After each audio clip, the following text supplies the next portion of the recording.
প্রায় শীতের মৌসুম চলেই এসেছে, আর এই শীতের মৌসুমে বিভিন্ন ধরনের পিঠাপুলি তৈরি করা হবে না, সেটা কি হয়?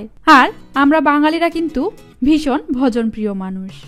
কোনো প্রকার অকেশন বা প্রকৃতির মৌসুমে বিভিন্ন ধরনের রেসিপি তৈরি করে থাকি।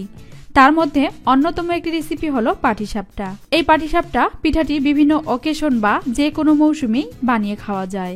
তাহলে দেখে নিন এই সহজ রেসিপিটা কিভাবে তৈরি করতে হয়। আর শুরু করার আগে আপনাদের কাছে ছোট্ট একটাই অনুরোধ রইবে, যদি আমাদের রেসিপিগুলো আপনাদের ভালো লেগে থাকে তবে অবশ্যই সাবস্ক্রাইব করুন এবং পাশে থাকা বেল আইকনে ছোট্ট একটা ক্লিক করুন, তাহলে সবার আগে আমাদের রেসিপিগুলো আপনার নোটিফিকেশনে পৌঁছে যাবে।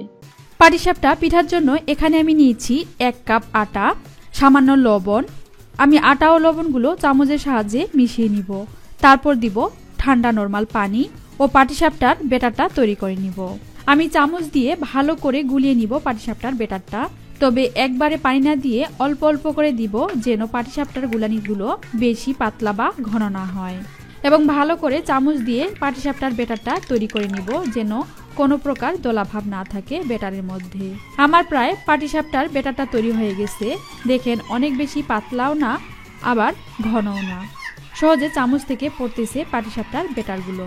এবার চুলায় প্যান বসিয়ে নিব এবং চুলা ধরিয়ে প্যানের মধ্যে তেল ব্রাশ করে নিব টিস্যু পেপারের সাহায্যে। আপনারা ব্রাশ দিয়েও তেল ব্রাশ করে নিতে পারেন, কারণ পাটিসাপটা পিঠায় কিন্তু খুব সামান্য তেল লাগে, বেশি নয়। এবার আমি পাটিসাপটার ব্যাটার থেকে 2 চামচ গুলানি প্যানের মধ্যে দিয়ে চামচ দিয়ে ঘুরিয়ে ঘুরিয়ে গোল করে পাটিসাপটার শেপটা তৈরি করে নিব।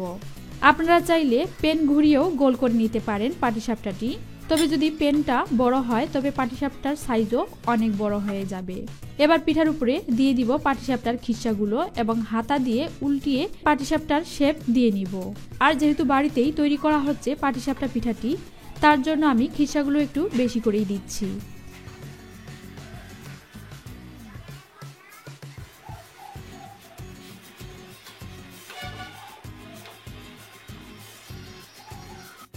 এবার উল্টিয়ে পাল্টিয়ে তুলে নিব। এভাবেই ক্রমাগতভাবে বানিয়ে নিব পিঠাগুলো। আর কত সহজেই বানিয়ে ফেলা যাচ্ছে এই পাটিসাপটা পিঠাগুলো। আর এই পাটিসাপটার খিচ্চাগুলো কিভাবে তৈরি করা যায় তার একটি ভিডিও আমি পরবর্তীতে আপলোড দিয়ে দিব, প্লিজ সেখান থেকে দেখে নিয়েন খিচ্চা কিভাবে তৈরি করতে হয়।